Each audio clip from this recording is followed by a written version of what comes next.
Ng umaga kanina, nang dumating sa headquarters ng NBI sa Pasay City, ang kontraktor na si Sara Diskaya kasama kanyang abogado at kaanak.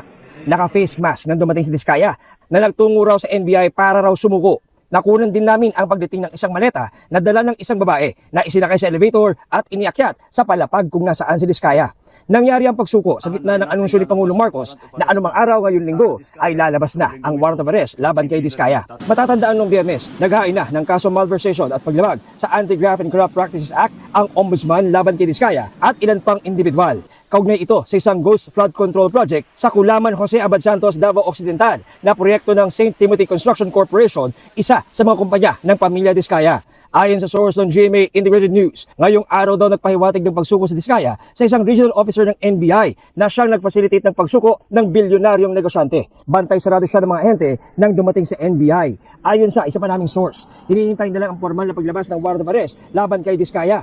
Manggagaling pa ang warrant of arrest sa Digos City Regional Trial Court sa Davao Occidental. Sa oras na mangyari ito, posibleng magsagawa ng return of warrant ang mga otoridad kung saan kakailanganing iharap si Diskaya at ibalik ang warrant sa korte nag-issue nito. Hindi kasama ni Diskaya ang asawang si Curly na nakadetain pa rin sa Senado matapos ipakontempt dahil sa umano'y pagsisinungaling. Bukod kay Diskaya, sumuko na rin sa Pasay City Police ang kanyang pamangkin at kapwa-akusado na si Maria Roma Angeline Rimando na isa sa mga opisyal ng St. Timothy Construction. Kinumpirma yan ng kanyang abogado.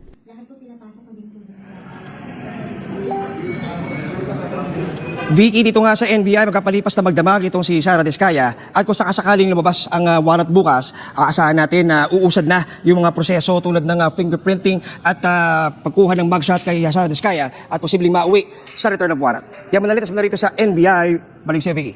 Marcos na ang nag-report na malapit nang lumabas ang arrest warrant laban sa contractor na si Sara Diskaya. Bukod dyan, ilan pang wanted na DPWH officials umano ang nagpahayag na rin ng intensyong sumuko. Para bigyan ng mukhang balita, Mobile Journal, Julie Baiza.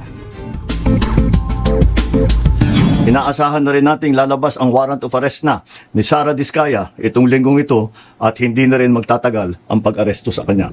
Pahayag ito ni Pangulong Bongbong Marcos ilang araw matapos maghain ng ombudsman ng malversation charges laban sa kontraktor na si Sara Diskaya kaugnay ng 96.5 million peso ghost infrastructure project sa Davao Occidental.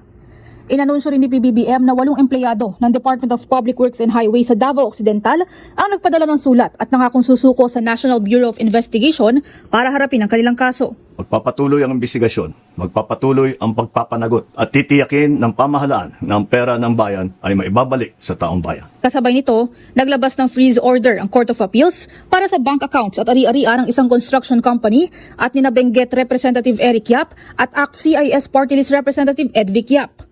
Sakop ng freeze order ang mga account at ari-arian ng Silver Wolves Construction Corporation at Skyyard Aviation Corporation.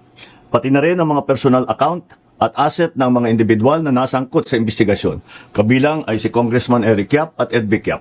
Una nang nadawit sa anomalya sa flood control si Congressman Eric Yap ng pangalanan sa pagdinig sa Senado na siyang nag-deliver umano ng mali-maletang pera sa bahay ni dating Ako Bicol Party List Representative Zaldico. Paliwanag naman ng Pangulo, kailangan ng freeze order para masigurong hindi maibebenta ang mga ari-arian ng mga ito at maibalik ang mga hinihinalang ninakaw sa taong bayan. Sa kabuuan, aabot sa 280 bank account ang na-freeze, 22 insurance policies, 3 securities accounts, maging 8 air assets ng Skyyard Aviation. Mga kapatid, Mobile Journal, Julie Baiza po, hatid ang mukha ng balita. Sa puntong ito, magkakausap natin si Attorney Cornelio Samaniego III, ang legal counsel ni Sara Diskaya. Magandang tanghali po sa inyo, Attorney. Salamat po sa oras. Magandang tanghali, Ma'am Cheryl. Mabuhay ka. Attorney, ano po ang reaksyon ni Ginang Diskaya dito nga sa pahayag ng Pangulo na posibleng lumabas ang arrest warrant laban sa kanya ngayong linggo?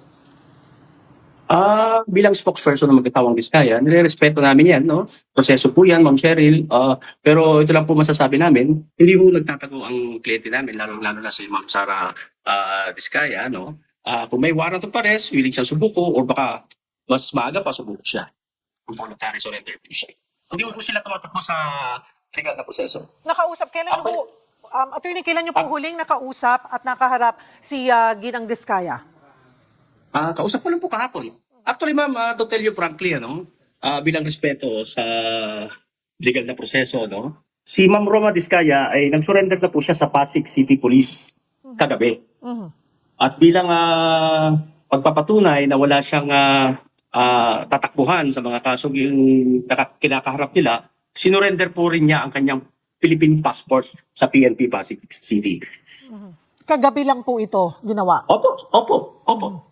Kaya dyan po natin malalaman talaga na sila'y handang harapin ang legal na proseso. Kung ano man ang pwede nilang haraping legal, ma'am. So kagabi po, nag-decide na po siya, tinawagan po niya ako na siya'y magsusurrender kahit wala pang warrant of arrest. Ang ginawa po niya, nag-surrender po siya sa Chief of Police ng Pasig City kay Colonel Hendrix Mahaldan.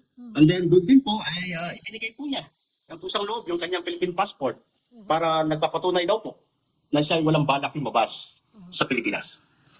Sa ngayon po, Attorney Samaniego, ay under surveillance ang inyong kliyente at nag-mobilize pa ng intelligence at tracker team para nga daw po mahanap siya. Is this the first time you're hearing this? At ano ho ang reaksyon ninyo maging ng mag-asawang Diskaya about this? Kailangan pa nga ho ba ito? Sa tingin ko po, hindi po na kailangan na Ma'am Sherry, with all due respect to our President, BBM, at sa mga kapulisan. Kasi tulad po nung nangyari kagabi, voluntaryo hong nag-surrender si Miss Maria Roma Rimando Diskaya, sa Pasig City Police, sa harapan mismo ni Colonel Hendrix Mahaldan, ang Chief of Police ng Pasig City. Ngayon, with respect to Ma'am Sara Diskaya, ako lang po kasi ay spokesperson nila mag-asawa, When it comes to legal aspect, meron po siyang sariling abogado, nire-represent po siya ng ibang law firm. Warrant of arrest laban kay Diskaya sa loob ng linggong ito. Pasado alas 10